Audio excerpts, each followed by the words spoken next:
একটা ছেলে একটা মেয়েরে অসম্ভব ভালোবাসতো।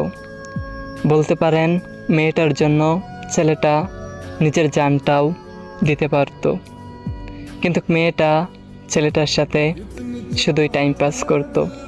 হঠাৎ একদিন ছেলেটা সব কিছুই বুঝা যায়, তারপরে মেয়েটার থাইকা অনেকটাই দূরে চলে যায়।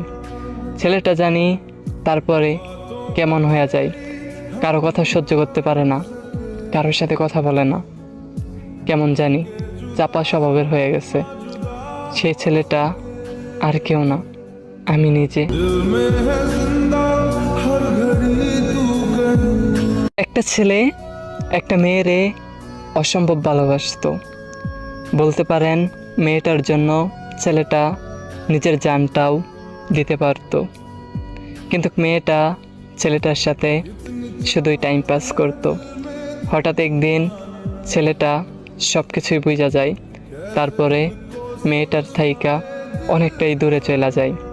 ছেলেটা জানি তারপরে কেমন হয়ে যায়, কারো কথা সহ্য করতে পারে না, কারোর সাথে কথা বলে না, কেমন জানি চাপা স্বভাবের হয়ে গেছে। সেই ছেলেটা আর কেউ না, আমি নিজে।